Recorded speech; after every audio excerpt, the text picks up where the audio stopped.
Hai semua, Assalamualaikum. Saya Cikgu Fatimah Tun Nurimah Haji Awang akan mengajar subjek Pendidikan Moral tahun 6, Unit 6, Hormati Negara, Rakyat Sejahtera. Antara cara-cara kita menghormati negara ialah: pertama, kita perlu menghormati yang di-Pertuan Agong kita. Ini gambar yang di-Pertuan Agong kita. Ke bawah duli Yang Maha Mulia Sultan Pahang Al-Sultan Abdullah Riayatuddin Al-Mustafa Billah Shah Ibni Sultan Haji Ahmad Shah Al-Musta'in Billah. Baginda merupakan tonggak pemerintahan tertinggi negara. Kita perlu menghormati yang di-Pertuan Agong dengan tidak melakukan perbuatan yang boleh mencemarkan nama baik baginda atau negara. Kita juga perlu menumpahkan taat setia dengan mematuhi peraturan dan undang-undang negara.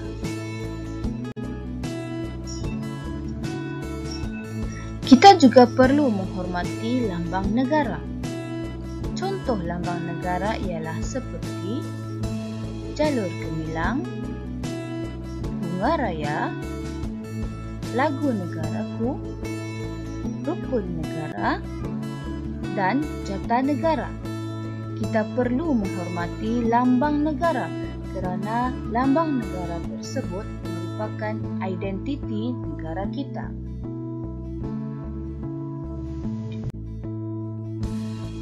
Jalur gemilang. Bagaimanakah caranya kita untuk menghormati jalur gemilang? Pertama, jangan letak bendera di atas tanah. Kedua, jangan biarkan bendera meleret ke tanah ketika menurunkannya. Ketiga, jangan gunakannya sebagai alas meja atau penutup sesuatu benda kecuali sebagai tanda penghormatan, iaitu di atas keranda. Keempat, tali bendera mestilah tidak mudah putus agar bendera kekal teguh di tiangnya. Dan yang terakhir, mengibarkan jalur gemilang dalam keadaan yang betul. Jangan mengibarkan jalur gemilang dalam keadaan yang terbalik.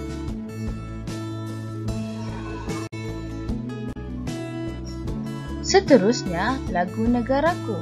Bagaimanakah cara kita menghormati lagu negaraku? Kita mesti berdiri tegak.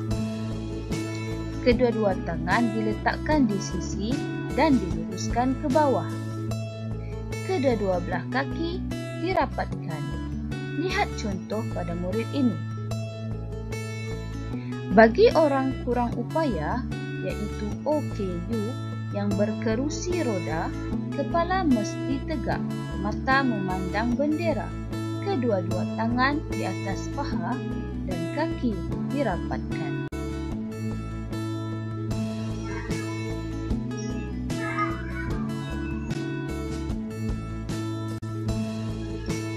Kita mestilah menyanyikan lagu dengan serentak. Jelas. Sebutan betul. Bersemangat.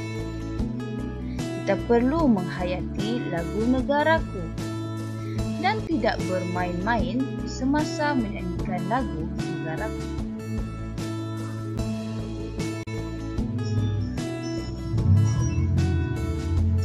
Lima kelopak bunga raya mewakili 5 prinsip rukun negara. Kesemua prinsip dalam rukun negara perlu kita hormati kerana prinsip tersebut dapat membentuk perpaduan dan keamanan negara.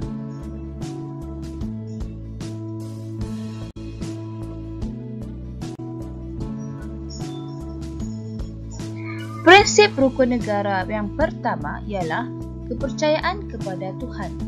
Cara kita menghormatinya ialah kita menerima agama Islam sebagai agama rasmi persekutuan. Kita juga perlu menghormati agama dan kepercayaan pelbagai kaum.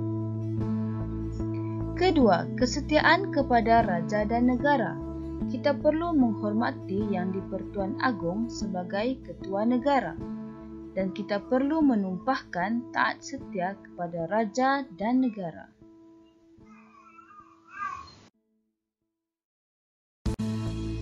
Yang ketiga, keluhuran perlembagaan.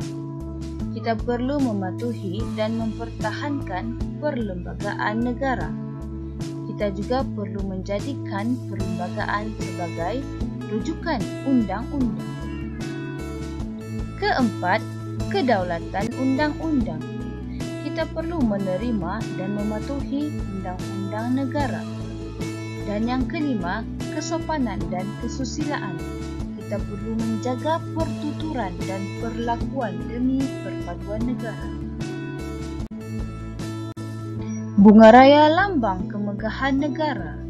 Oleh sebab bunga raya merupakan lambang kemegahan negara, simbol bunga raya telah digunakan secara meluas pada peringkat negara. Contohnya pada mata wang Malaysia, di duit kertas dan duit shilling.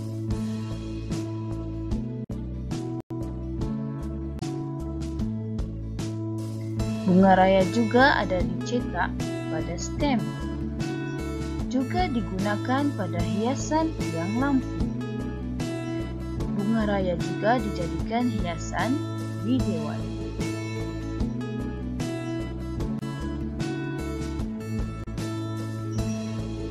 Motif bunga raya dijadikan hiasan untuk batik dan cetakan pada baju, topi, dan payung. Apa kepentingan kita menghormati negara? Kita dapat memupuk persefahaman dan mengelakkan perpecahan serta persengketaan antara satu sama lain. Sekian itu sahaja dari Cikgu untuk hari ini. Terima kasih.